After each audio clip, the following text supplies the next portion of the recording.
Hello, hello.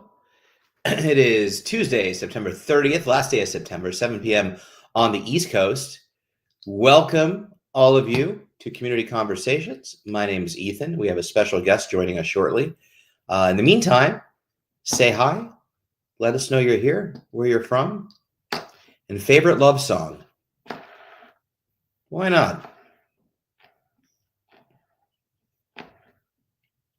Thank you, Beth. Yes, it is our 2-year anniversary today. So I thought we'd have a guest on and maybe talk about relationships in OCD and couples in OCD and OCD and anything else you want to talk about, as always. So I'm just waiting for her to pop on, so to speak. Let's see.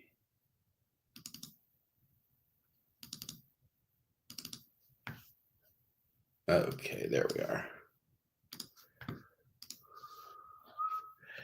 Thanks, Mom. I appreciate it. Maybe, Katie. We'll see. Ha! Cash. It's the other way around. The other way around. Oh, you're right, Beth. I owe you the crab joke, and now I have to remember what it was. It was something about a crab cake. I don't remember if it was like, hey, Stacy, making a crab cake, or what do you give a crab on its birthday? I'll have to ask Katie. Maybe she remembers when she gets here. Somebody's late. Welcome to my life. Oh, look who's here. Well, I was texting you for the link, but your notifications are off. I sent you the invite. No, you didn't. Oh, you did? You did? Should be on your calendar. It's not. Okay. So I'll take the blame. It's my fault. Hi, everybody. If some other Katie pops on. Well, I couldn't remember if I was going to do it in your office or in mine. So I was running, but then I saw that Meepers was in the chair next to you. So I didn't have a spot to sit. Nowhere for you to sit. There's nowhere for you to sit. No, I know. So I had to just go up here and find out the link all in my lonesome. So it's totally fine. It's all good. So with that. Okay, I'm reading the comments. This is so funny. Okay, second anniversary. Yes, yes, yes. Katie deserves a medal. Thank you, Cash. I think the other way around. It's the other way. If you only knew. I am so easy. So easy. That's like a child-proof cap. All right, let's get through the housekeeping and then we get into some combo. If you're just joining us, say hi. Let us know you're here and where you're from. And in the meantime, so my name is Ethan, and this is Katie, and this is Community Conversation. So this conversation is intended to serve as educational content. It is not intended to replace therapy.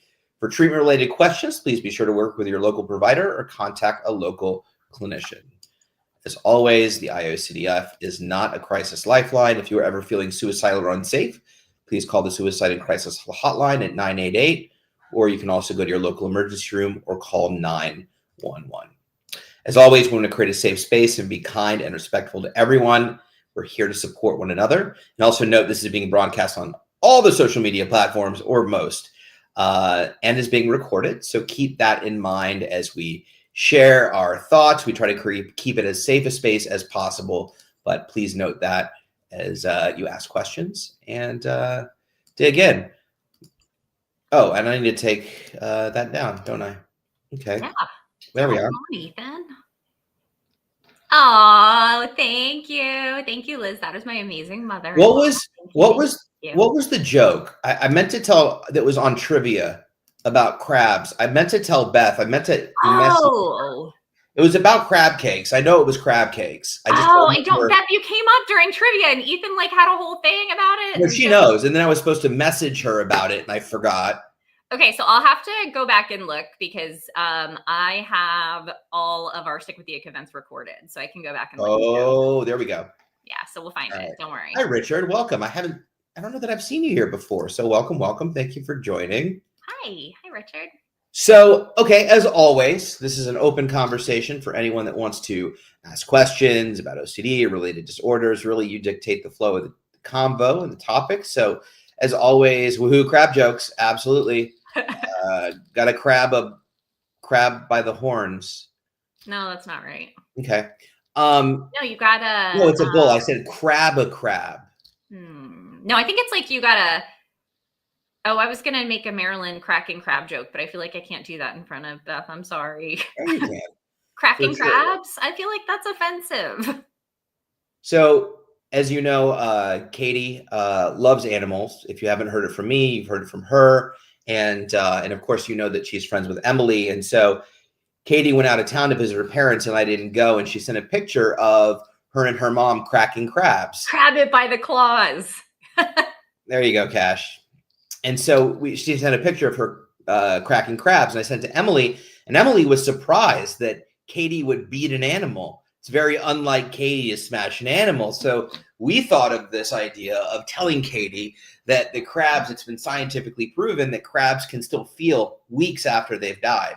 And so we had this whole plan hatched to tell Katie, and and that they feel, and you can even hear them scream a little bit, and hoping to play on that little bit of. My spouse and friends are not nice to me and my scrupulosity, clearly. Yeah.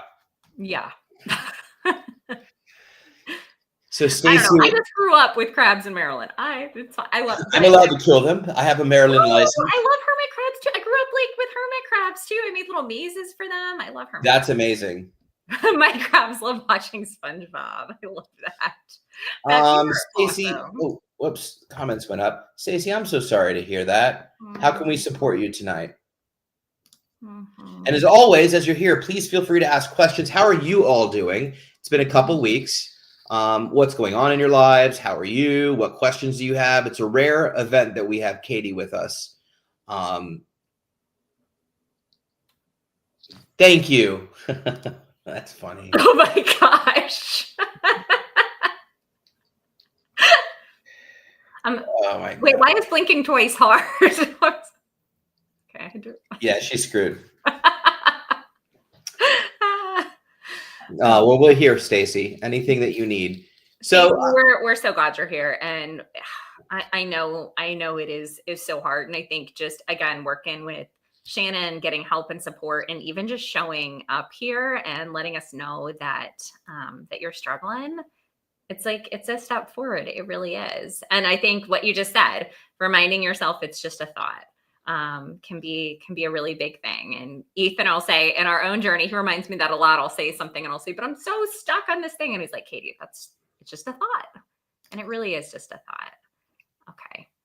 Read it. A rabbi walks into a bar with a crab on his head. Bartender asks, where did you get that? Crab said, Brooklyn. There's hundreds of them. I don't get it. Why don't I get it? Robert. Crab. Brooklyn. Because crabs are in Brooklyn? Mm-hmm. What? Oh, is that, am I thinking of it right? Is it inappropriate? Maybe. I don't know. It's a family show. I mean, it is not a family show. I mean, unless there's any families. I'm wearing a Wicked sweatshirt. I'm like, this is a family show. It's reversed, Katie. It's hundreds of rabbis.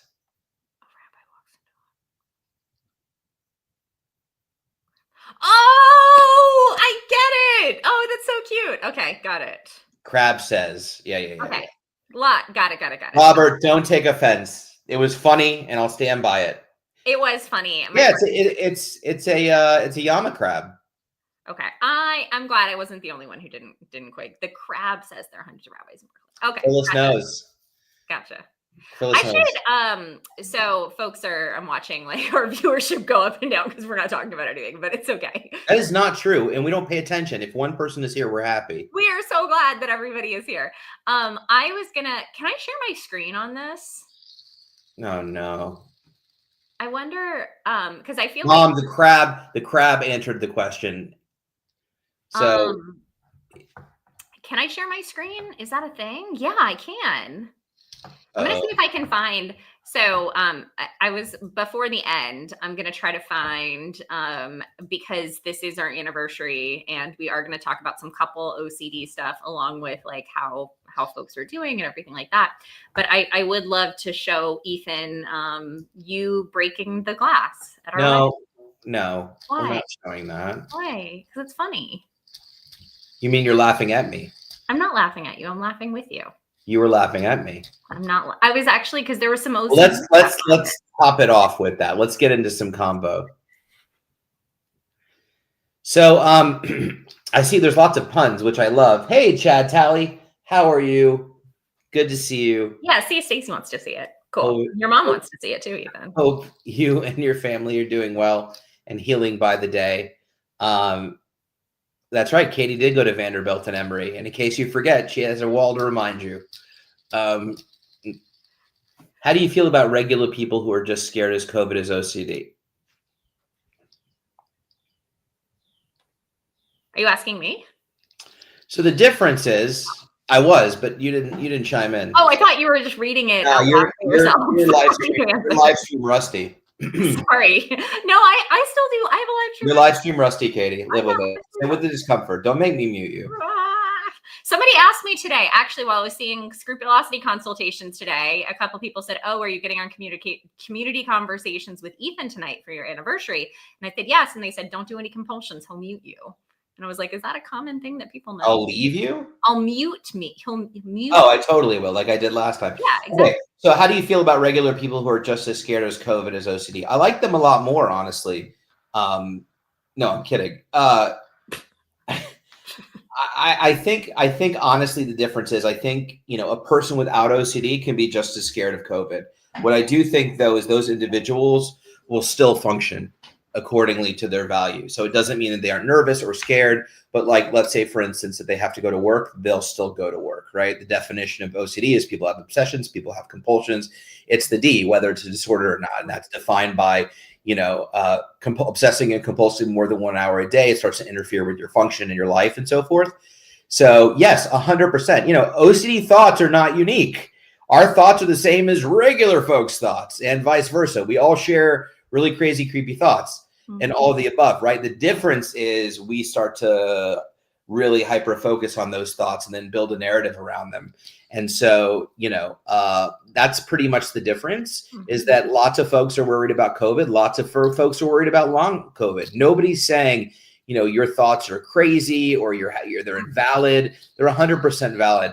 The reality though is that the difference between OCD or not is the functioning and the ability to move forward easily versus, being really scared and terrified. Mm-hmm. Yeah, I absolutely agree with that. And I think it's really important to recognize that sometimes the fears that we have with OCD, yeah, other people can have those too. And it's absolutely valid to have fears around COVID. So many people did, or so many people do, so many people have.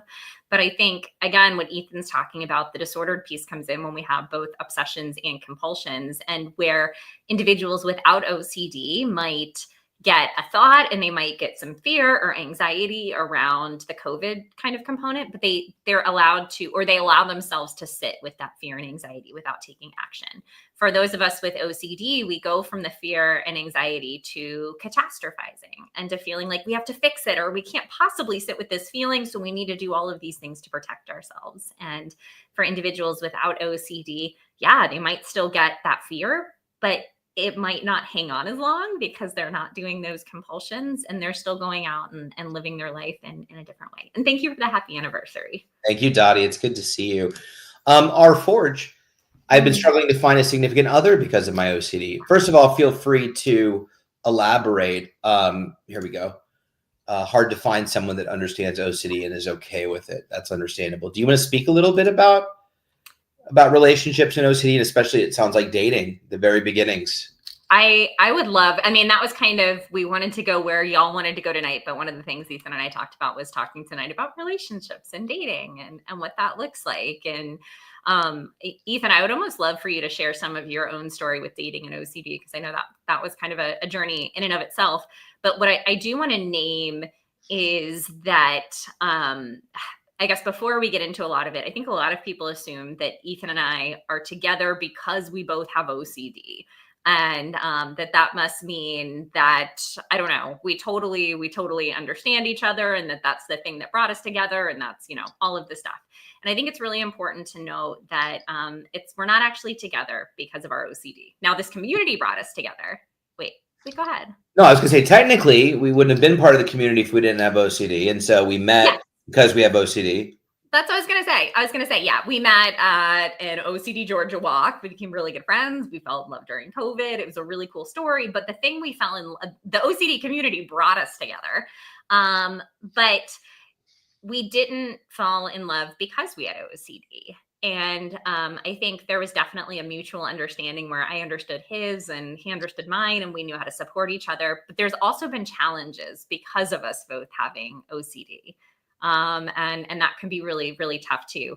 And I believe that any healthy relationship is about kind of understanding one another. And that doesn't mean that both people have to have OCD. It doesn't mean anything like that. So I think that's really important, because I hear from so many folks like, oh, I wish I could find a partner with OCD. And it's really just about finding a partner that you connect with and that you love, and that's willing to understand what you're experiencing and how to support you.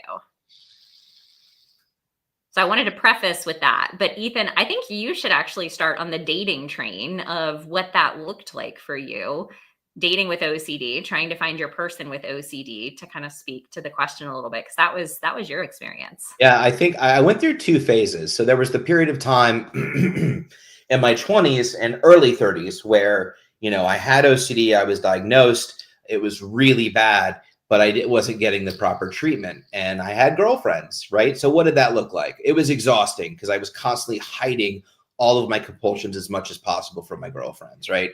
And the relationships would only go so far. My personal OCD at the time was health anxiety, fear of getting ill, and I was terrified of leaving town and leaving my parents. What if I die? What if they die? All the what ifs, right? So typically my, I don't know what I was doing there. Typically my relationships would end around the 3-month mark. The reason being is because after, at least back in the 90s, after 2 and 3 months, it'd be time like, hey, let's take a vacation together. Like, let's go somewhere. And I was like, go somewhere without mom? It's weird because my mom's here. But anyway, why didn't you come on my dates with me, mom? So she kind of did when we were dating. But not in that way, but just because it was COVID. So anyway, so it became tricky, and I did travel some, and I was miserable because I was trying so hard to white knuckle and just grit through, grin and bear it. And eventually it would end every relationship. And I never said what it was or why. I made him an excuse about why I wanted to leave or break it up. I always broke it up, except one time. Actually, yeah, anyway, I'll tell that story another time. But so at that point, it was really hard just to hide the compulsions and hide the obsessions. And I was always a wreck. What if this? What if that? And really couldn't enjoy the relationship. So, I would try to essentially, as soon as the relationship got really personal, and dating is easier because you're meeting somebody once every couple of weeks. It's a couple hours. As soon as it's like you come to my house, you hang out and it's hours, and suddenly my space isn't safe anymore because I can't do my thing. It becomes really tricky. After I got better, dating was entirely different, but also I felt like I had this really dark, nasty secret that I had to confess. Right. And so typically, like, I was trying to figure out, like, when is the best time to mention that I have OCD? When is the best time to talk about that it, derailed my life and that I was homebound and that I went to treatment and residential programs? Like, when is the right time for all that stuff to come up? And the reality is there is no right time. It's personal. It is, you'll feel in the moment. What we can, suggest is your OCD and journey doesn't define you. And I like to look at it like, if someone had cancer and is in remission, on a first date, they're probably not going to be like, oh, by the way, 6 years ago, I had really bad cancer. I was really sick for a year. I did chemo, I did radiation, and now I'm in remission. Just wanted you to know that. They wouldn't, it may or may not come up, but it wouldn't feel like a need to confess. Right. So for me, saying the thing that really impacted my life wasn't that important. And that brings me to sort of my hard and fast rule, and some of you may not agree with it. And and I don't think it's either or black and white, but if you're dating and OCD is interfering, then I won't say don't date, but what I will say is reflect on that, because the goal is to not have OCD interfering, right, with a romantic situation. You should be in a position where you're in maintenance and management where the OCD is interfering with romance. It isn't interfering with a significant other. And when you're in that place, then sharing and talking about it isn't important because it's not important to you. It's not part of your daily. And so I would encourage everyone to consider that. I'm not saying don't date. I'm not saying don't date if you're struggling. But for me, I really subscribe to the idea, and really this goes for anything, is like, you know, if OCD is the number one topic of conversation in your life because of the way it's impacting your life, I would definitely look at ways you can continue to improve your life through treatment, support groups, community, things like that. And simultaneously, you can continue to engage in the things that you love. But ultimately, that's the goal. And when OCD becomes way less important in your life, it becomes way less important to talk about it or share about it. Now, I'm not saying that OCD doesn't impact my relationship with Katie or vice versa. It definitely gets loud at times. But, you know, it came, yes, we knew about it, but like that stuff came way later. And, you know, when I had girlfriends post getting better, it was kind of the same thing. I don't know, Katie, if you have any additional thoughts. Yeah, no, I mean, I'm so glad you shared that, because I think it speaks to what a lot of people experience. And I actually always really appreciate that you talk about, you know, getting well in some ways for you first. And I even see a comment now about kind of our OCD, because we know that OCD latches on to every single thing that's important to us. So when we start a relationship that's important, we want to make sure that we have the skills and tools for ways that OCD might show up there too, and that it's not about the OCD, but about kind of engaging with that person. But for me, I think I'll say most of my life, my relationships were not super healthy, and I think I am laughing at Cash. Sorry.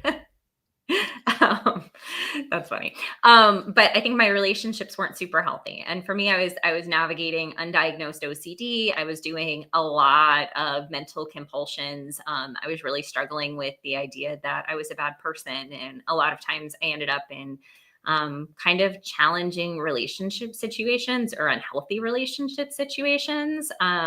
Because of how little I thought of myself, with OCD and scrupulosity, and core fears around being bad.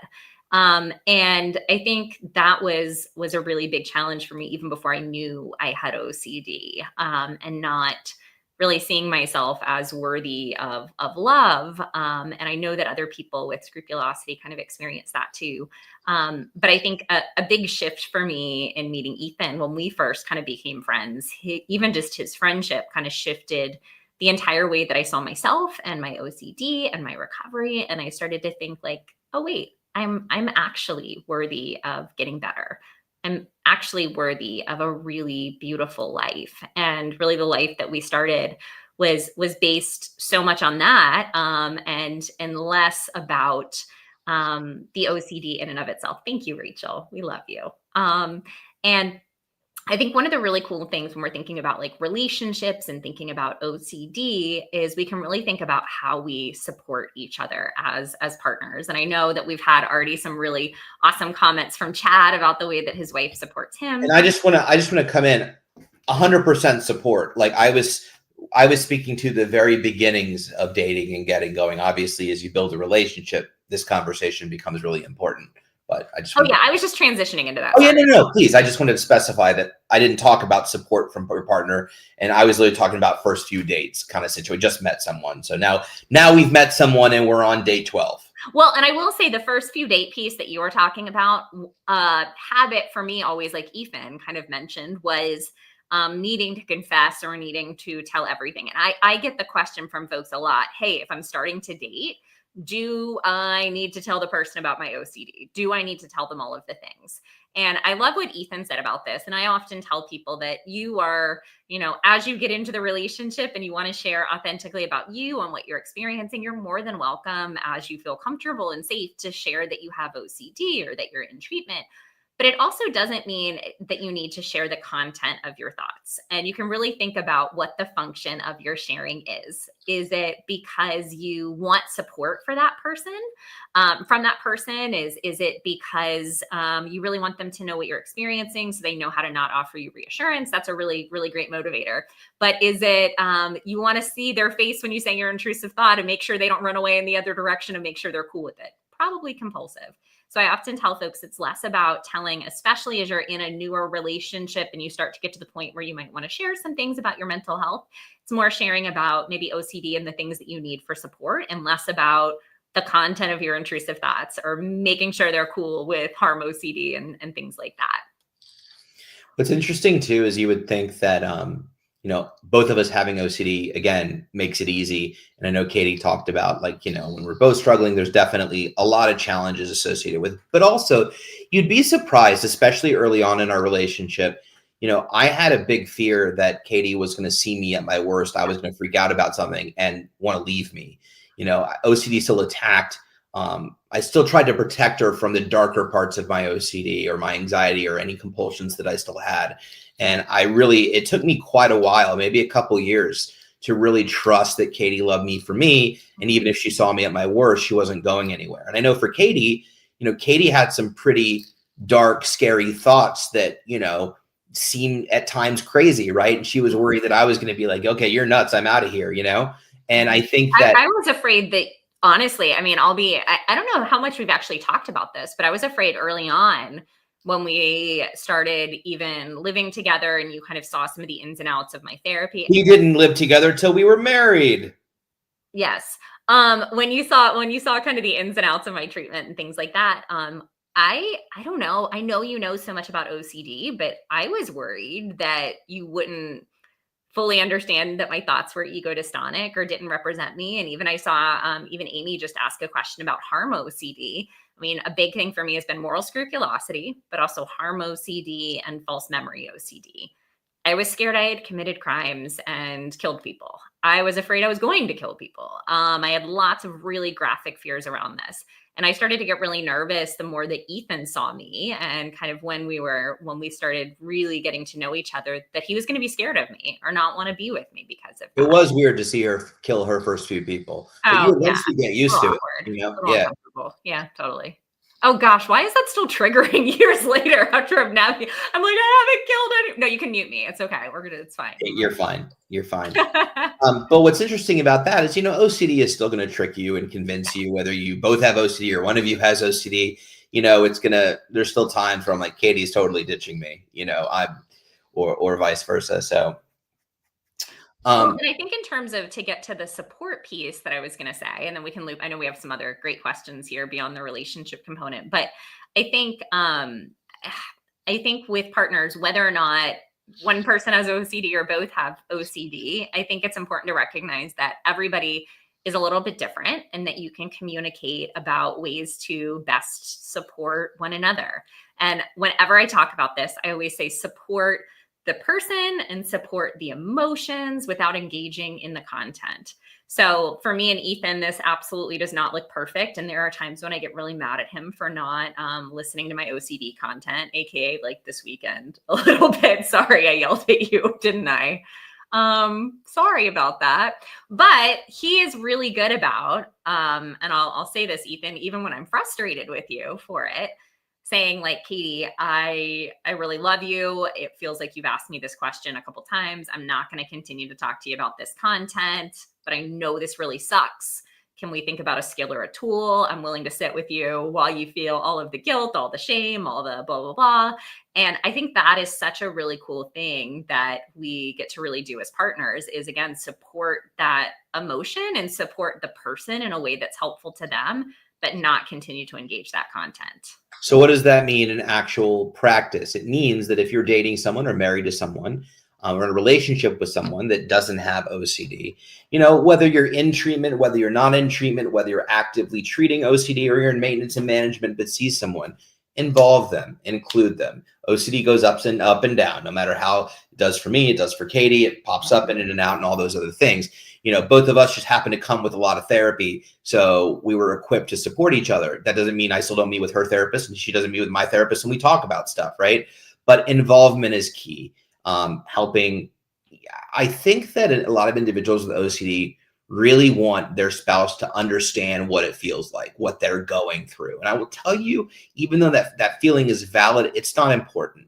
The feeling isn't important. I don't need, my mother or someone to totally feel what it is. What I need them is to understand and how to support me, even if I don't like how that feels. And that's really the most important thing. I know a lot of individuals with OCD struggle with their spouses because she just doesn't get it. She just doesn't know what it feels like. And I'm like, it doesn't matter what it feels like. She doesn't need to know. What she needs to know is how to support you, how to talk about it, and vice versa. So let's learn skills. Let's learn tools. When you are compulsing, what can she say? How can she support you in a way that helps you and not your OCD? Not so much, it doesn't so much matter about the feeling, right? So, that's ultimately great. And again, whether you're in treatment for active OCD and you're treating it actively, or you're in maintenance and management, but you see a therapist once a week, month, or whatever, it's worth it to schedule a session with everybody and say, hey, sometimes, things get really hard. And what are some ways in which my spouse can support me? And I think you've heard this from Ethan, but I want y'all to hear this from me too. We are both actively in therapy. And I think that's really important. And I'm always really, really open about that. And I have folks often say, wait, you are in ministry or you run scrupulosity initiatives, you work in OCD, you're in therapy. I'm like, yes. And I think often helping professionals, individuals with OCD, partners with OCD, that therapy is so important so that we can continue to be the best versions of ourselves for one another and for those that we're caring for. So you'll hear us talk about that a lot, and collaborating, and me talking about, with Ethan, what, based on his therapy session, what he needs, and vice versa. Now I'm distracted by Callie Meep. Oh, she's leaving. Well, I am. Yes. Absolutely. I'm in trauma therapy. It's super fun. I highly recommend it for a good time. Real quick, I know I don't want to, if Stacy, you're still here, I know you asked about POTS, and I'm sorry to hear about your diagnosis. That's a bummer. And simultaneously, I know lots of folks with POTS that live very healthy, full lives. Yeah. With that, I'm trying to remember. I think it was a weird question. Do individuals with OCD have are more prone to getting POTS? It was something like that. And the answer is, I have no idea.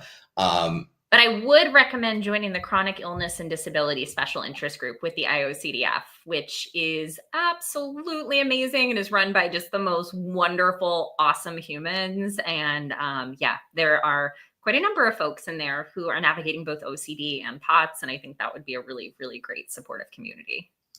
So Chad, exactly. With Megan and I, we didn't really talk about OCD until I had a flare up, but treatment, working through it, and advocacy really brought us even closer together. And, I don't want to, Chad, I don't want to say anything that is too personal, but what's amazing about Chad is his wife has recently gone through a pretty significant medical situation. And it's been really amazing to see Chad support her. And I know, while I don't know Chad extremely well, I've known him for a few years now, and he's a really good guy. And I think what's amazing is to know how you can be there for someone when you are managing your OCD, to think about, if Chad had not gotten treatment or not been better and had experienced this, it would have been so much harder to support other people. I know when I first got better, I started asking people, well, how are you doing? What's your day look like? And people are like, what? You've never asked me that before. And I'm like, well, of course I didn't. I was worried about my day. So yeah, I just, major credit to Chad and the family, but also it's very interesting because obviously as you get out of your head and into your life, good name for a book. Is that already? You're being funny, right? Yeah, it's already a book. Okay. I thought it was going to be that's a really popular book. Yeah, I know that. Thank you, Steve Hayes. We appreciate you. So, but as you do that, I don't remember my point, but it was really good. But anyway, it's awesome that you get to support others. And it was definitely something that I did. Real quick, Miss Carducci, do you ever run into an old girlfriend and explain, Ethan? So actually, yes, I did once, and I got crucified for it. So the girl that I met when I was living in Boston, I had told her that I was there. This is when I got kicked out, and if you know all the things. So I met a girl maybe 2 or 3 months after I got kicked out of residential, and and honestly, that relationship saved my life. It gave me purpose. It gave me meaning. I learned to really grow up, support somebody else, fall in love, all those things. But what I told her was I had OCD. I was very upfront with that, and that I was in Boston for a specialized kind of treatment, and then I would be there for a year and then move to LA or whatever. And that's what I told her.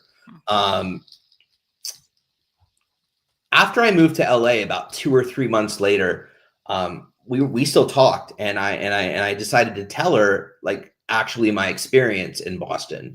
And she proceeded to tell me that I should have told her on night one when we met, and that because of that, I took away that time from her from being with somebody that didn't have OCD. And I'll never forget, she said I emotionally raped her.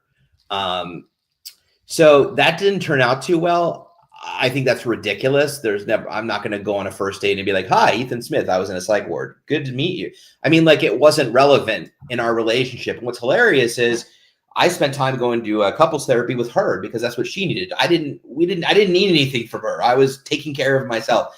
So that backfired. Outside of that, I've had very pleasant interactions with my story and things like that. I don't know that I've run into a lot of ex-girlfriends since then.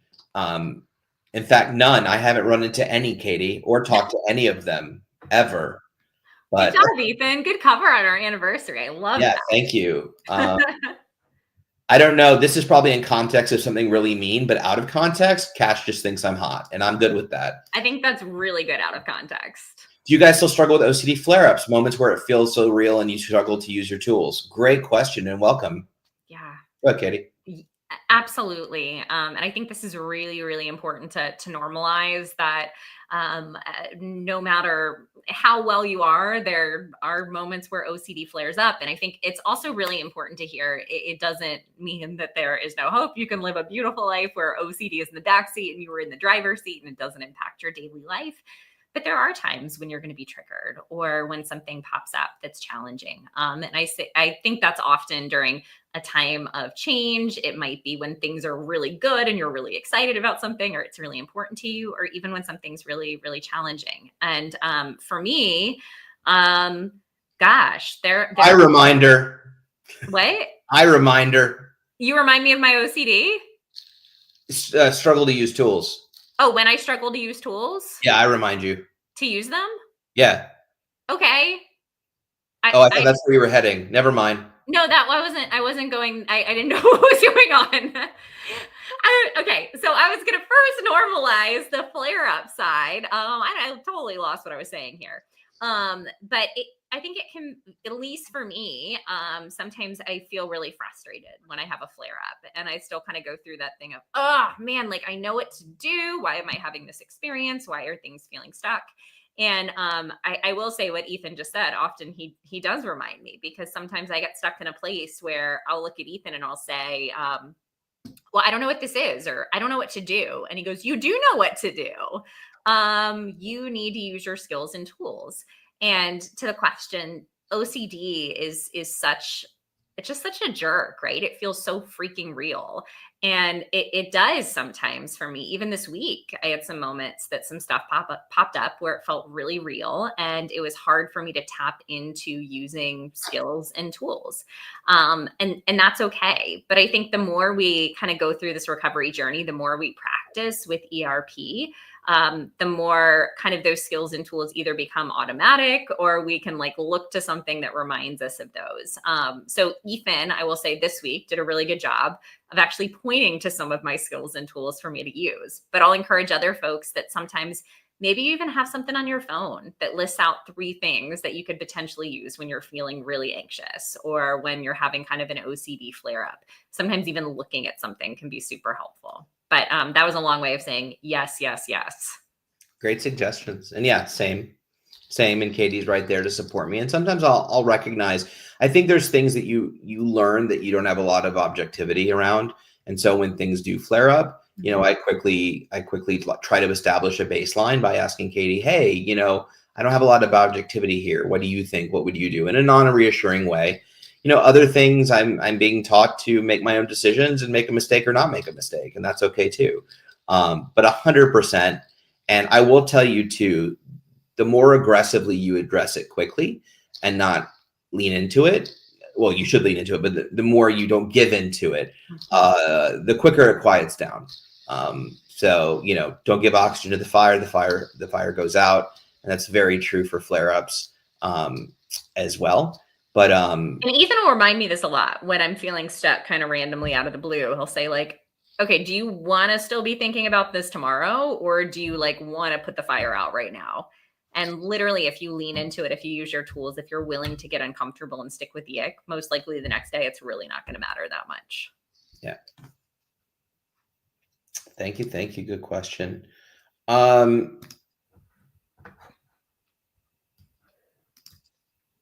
Sandra asked, do you see a link between people with pure O and ADHD, especially comorbid with DPDR? Yeah, so I cannot speak super specifically to research around pure O and ADHD, but there is a lot of comorbidity between OCD in general and ADHD.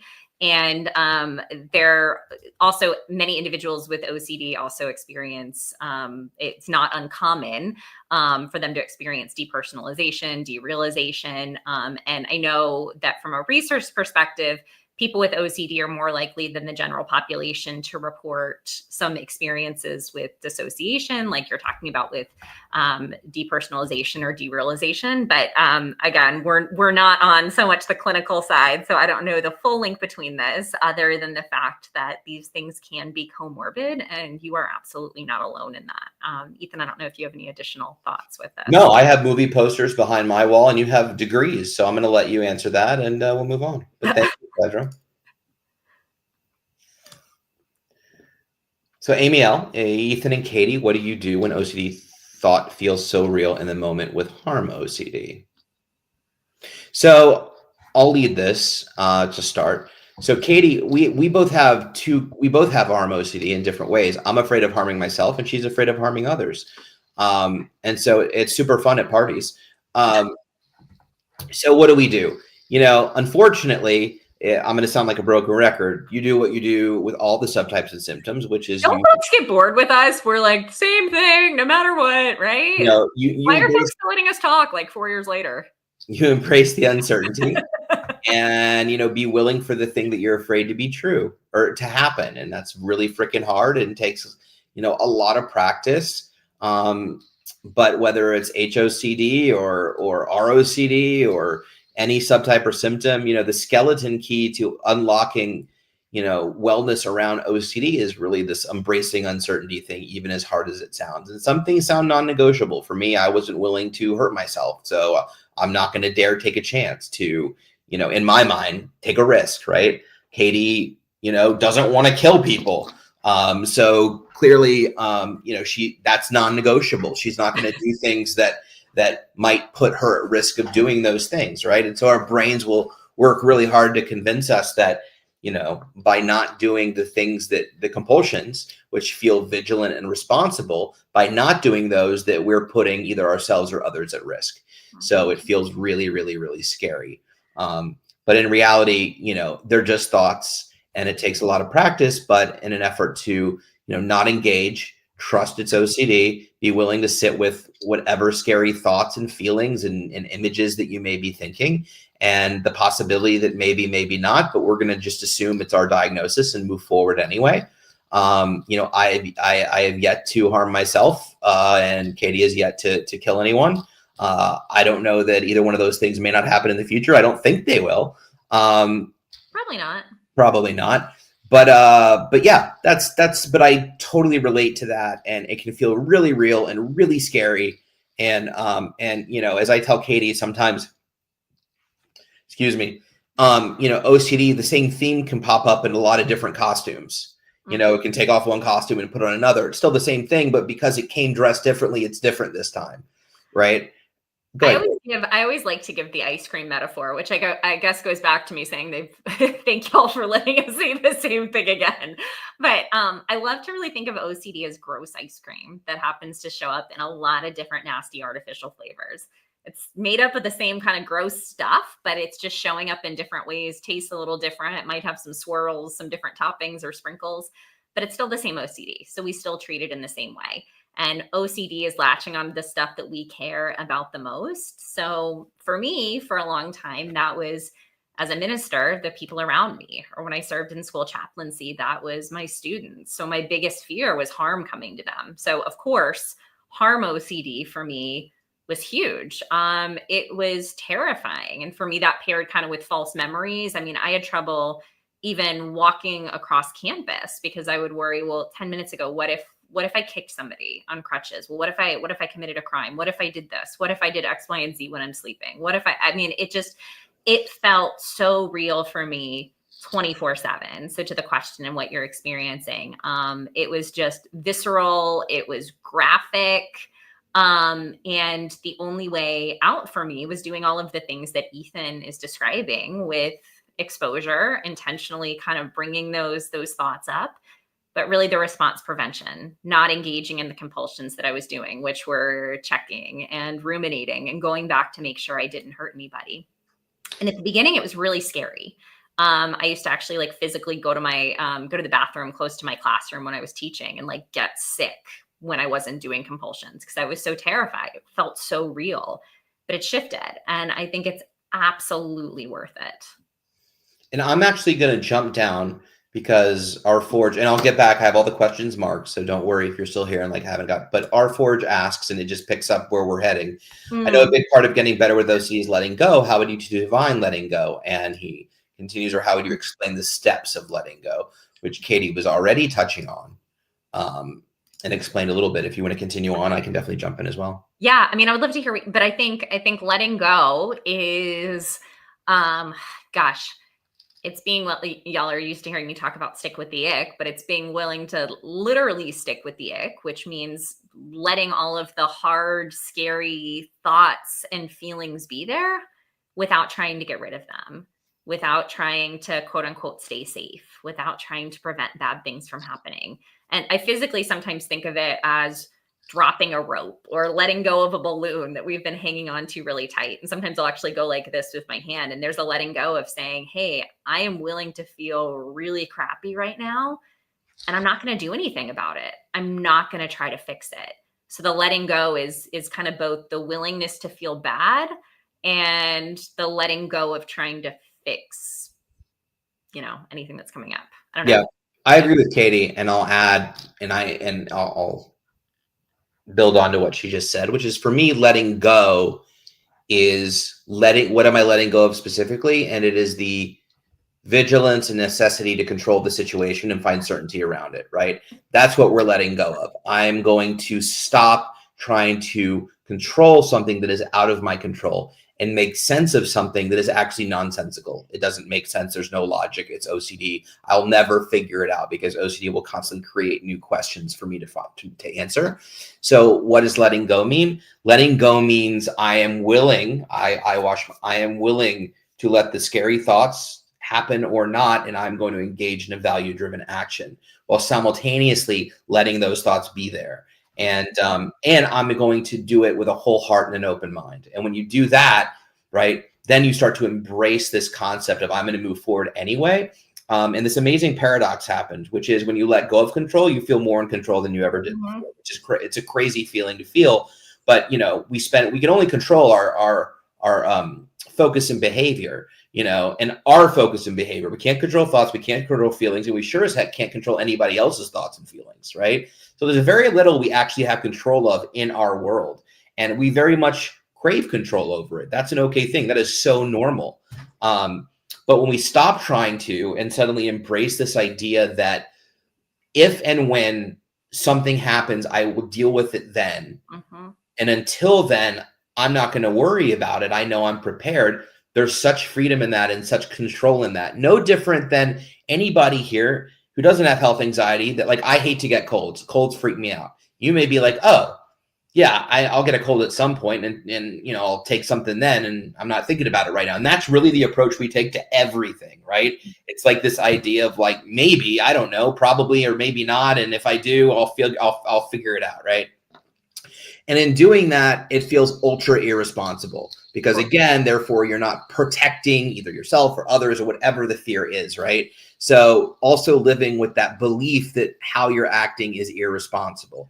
But in fact, you're actually acting irresponsible to yourself, right? I always think like you get bonus points if it feels irresponsible. Like that means you are literally making OCD smaller. Yeah. So Nathan, I just want to name, I think, like, I'm sorry. I think this is really important though, that whatever theme you are stuck on is the most important thing to you. So you're going to say, this is too irresponsible. I can embrace uncertainty about anything except this theme. We have all said that.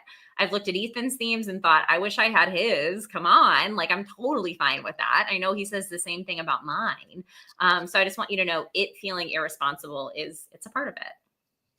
So me too, Nathan. I really resonate to this. I was a huge smartest and said really offensive stuff. I had like no filter before I had treatment. And candidly, I'm not exactly sure why. I don't know if it's impulse control. I don't know if there's a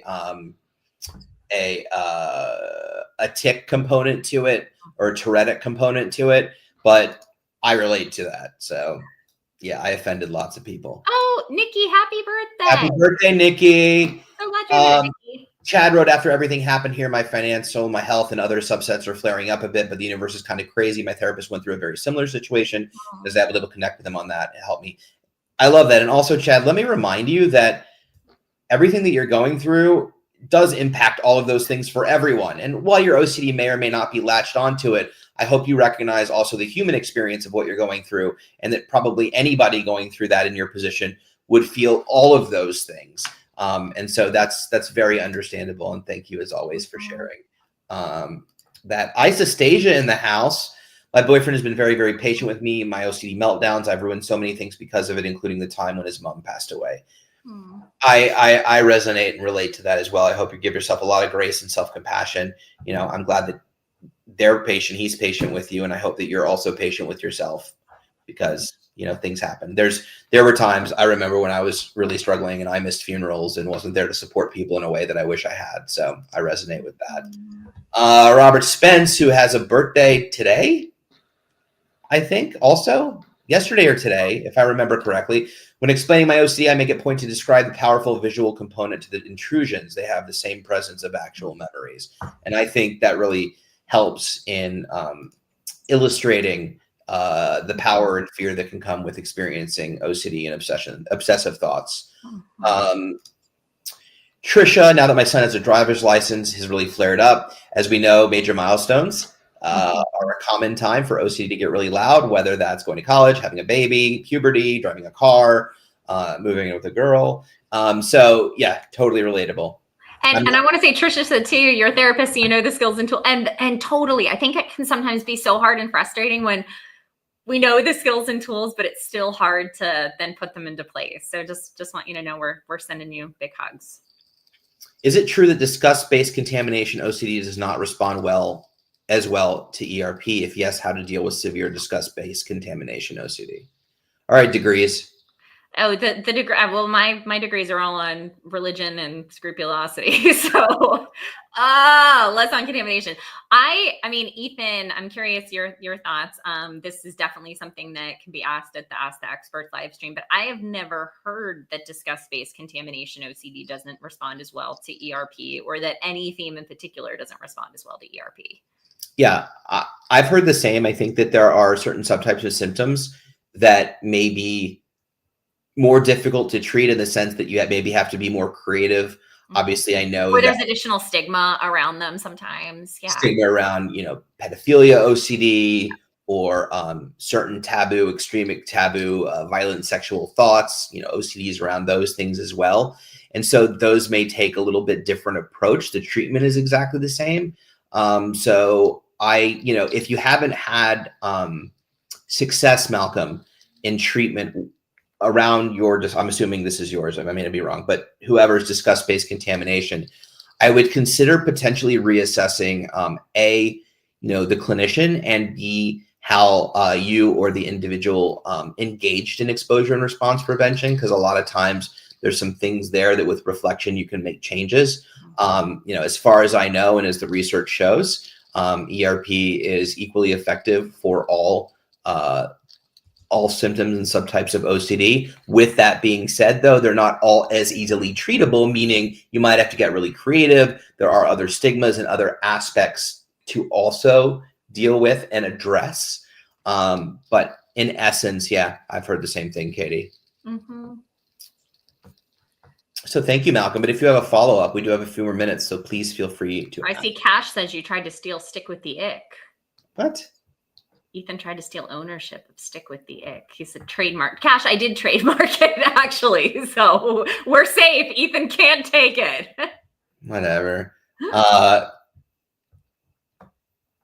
Let's see here. Oh, where am I? Hi, Miss Love. What are dangers of Mr. Trump? Yeah, go ahead, Ann. Katie, whoever you are.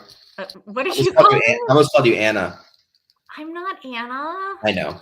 We do love Anna, but I'm not Anna. Okay. Anyway, I think sometimes, and I'll say that I did this a lot in my own journey. I heard uncertainty, and what I actually heard was embracing the scary thing is true. And I think when we have really black and white brains, for instance, for me with harm OCD, when somebody said like, well, we're going to embrace the uncertainty, like Ethan said earlier, embracing the uncertainty that Katie might be a murderer at some point. Like, we're just going to like take that risk. It doesn't mean this like 50-50 risk. It doesn't mean embracing the scary thing is true. It doesn't mean that you're actually, gosh, all of the things that you're afraid of. We aren't saying that at all. And I think that's really, really important. When we're embracing uncertainty, we're embracing the same level of uncertainty that we do everything else in our life each and every day in a world that's really uncertain, where we don't know exactly what's going to happen. And I always tell folks, it's the same level of uncertainty as me sitting here in my office right now. And I didn't meet the person who built this house. I never saw the building plans. I don't really know if everything was officially up to code. But I'm going to embrace some uncertainty and trust that my roof probably isn't going to collapse right now. And I'm going to move throughout my day. But who knows? I'm going to continue to sit here. I'm going to live my life. And I always say that's kind of the same thing we're doing. I think it's really dangerous when we start to think, well, embracing uncertainty means I'm accepting that I'm a horrible person, or that I'm actually all of these really scary things. Because a lot of times then people won't want to engage in treatment. They won't want to engage in ERP. They start to think of it in a really negative way, when uncertainty is actually about not embracing the scary thing as true, but embracing the whole wide web of possibilities in life, while still having faith and trust in yourself and in the world around you. I don't know, Ethan, if you have the same thoughts on that. I'm getting a link from Malcolm based on Isostasia's recommendation. So I'm just putting it in the chat. Okay. Yes, 100%. You know what? At the end of the day, for me, I was afraid I would accidentally hurt myself to a point of death. And I think when you get to a point where you're completely unable to function and live your life, I mean, not just compulsing, but compulsing 24/7 to the point where you're completely paralyzed, right? It's at that point that you're suddenly willing to live with uncertainty, and whether or not the uncertainty, what uncertainty is and what you shouldn't.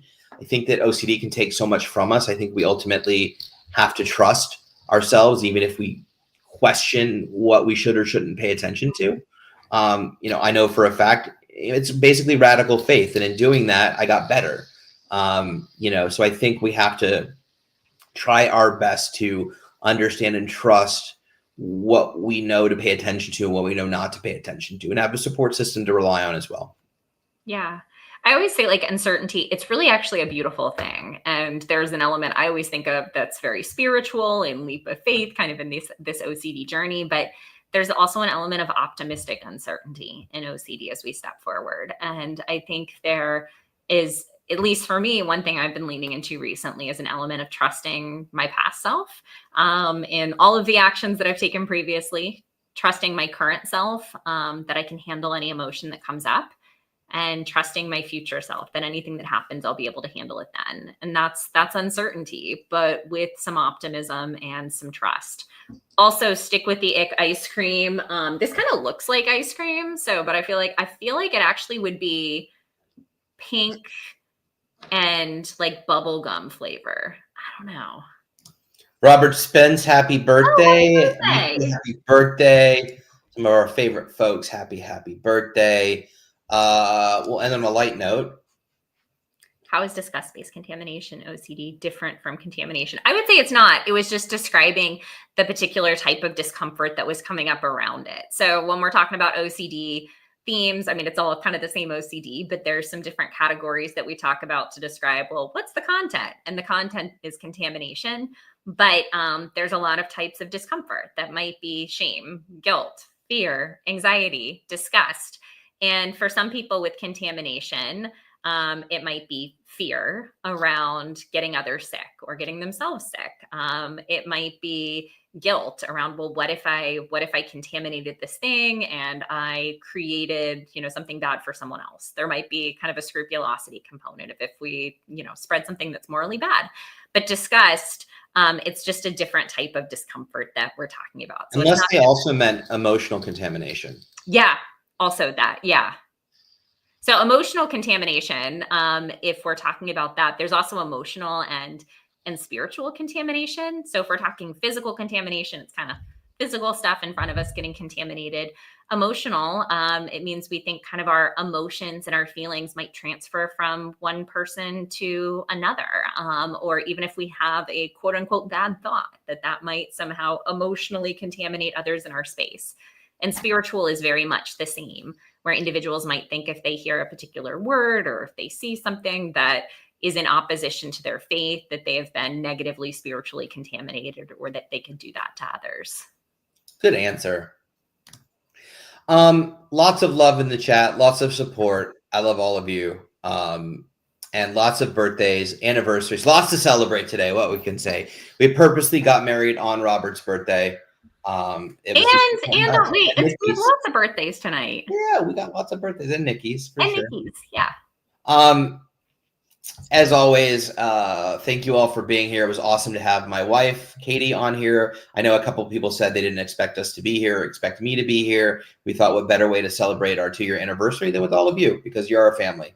Mm-hmm. So thank you all. For any final words, Katie, about how handsome I am? Anyway, go on. No, I mean, yes, obviously you're very, very handsome.